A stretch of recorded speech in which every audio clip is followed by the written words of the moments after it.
които, така ще го кажа по-войно, са се котирали и са се доказали, смятам, че вече тяхната част в българската армия е неизбежна и не може да върви развитието на българската армия без българската жена.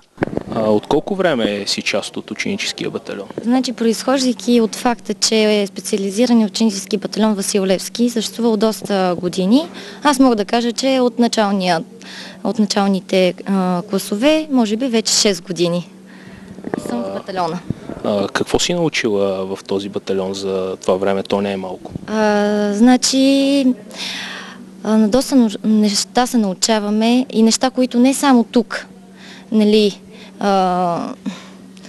упражняваме, но тези неща ни помагат и в нашето ежедневие. Учим се да си формираме също така нашата личност. Учим се може би на положителни качества, които ни помагат и извън този батальон. Според теб всеки един член на батальона има полза най-вече от гледна точка на това, че може да развива свои собствени качества, които има като заложба. Да, разбира се, да. Добре, все пак този батальон е една военна единица.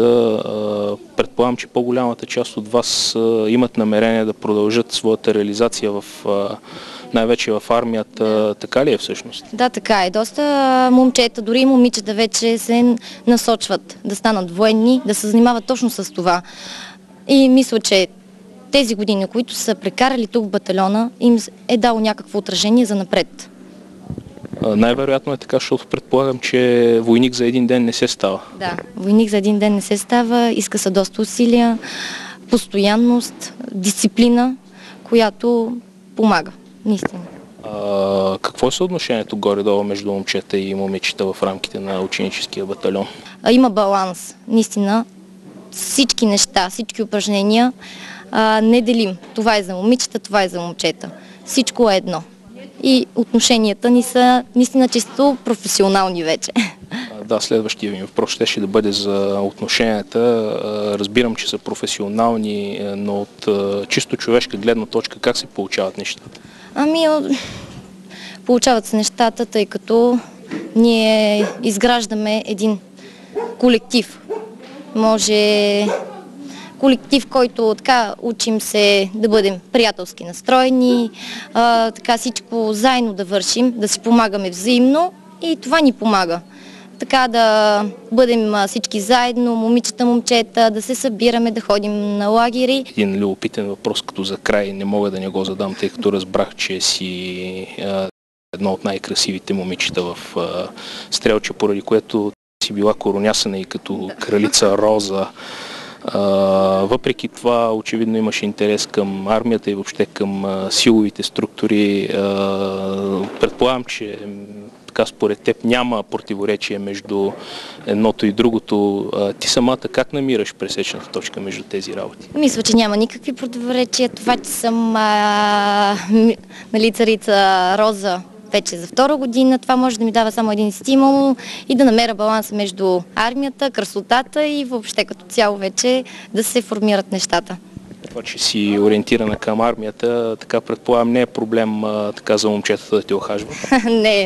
Не, никакъв проблем няма, разбира се. Какво те накара да вземеш решение за да станеш професионален войник?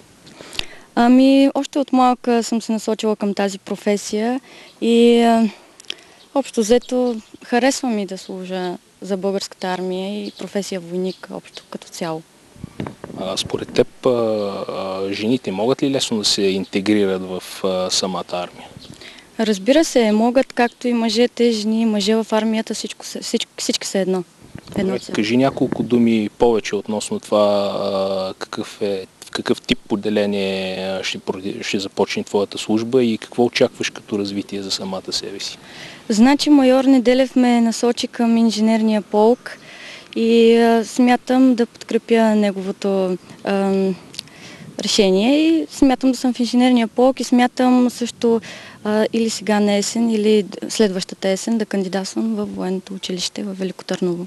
А защо точно инженерния полк? Мисля си, че в инженерния полк има развитие, технически условия и така нататък. И съм си избрала точно в град Пловдив инженерния полк да се приспособя и там да работя. Според вас решението българската наборна войска да бъде заменена с професионална правилно ли?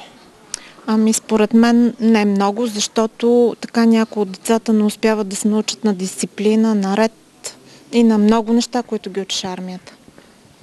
Ами не може да се отговори еднозначно. От една страна, тези, които имат силно желание да служат в редиците на армията, е добре и трябва да се докажат. От друга страна, всеки мъж трябва да мине през тези изпитания, за да наистина да се научи на дисциплинираност, да бъде по-уверен в себе си, което му помага в ежедневието, да се справи с различни житейски ситуации, но за това има по-учени хора, които могат да преценят и да решат.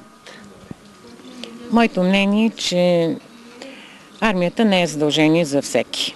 Значи един младеж, който е решил да става медик или независимо каква друга професия, не е нужно да бъде войник, според мен. Тоест вие смятате, че в армията трябва да бъдат тези, които са подходящи за нея? Да. Независимо дали са мъже или жени? Независимо дали са мъже или жени, хора, на които им идва отвътре желанието да служат. Армията трябва да бъде такава, каквато сега в момента е, нали? Да бъде платена армия. Обаче да се намери някакъв начин, чрез който младите хора да бъдат обучени при една евентуална такава ситуация, да могат да се включат и да бъдат полезни на държавата, в която живеят.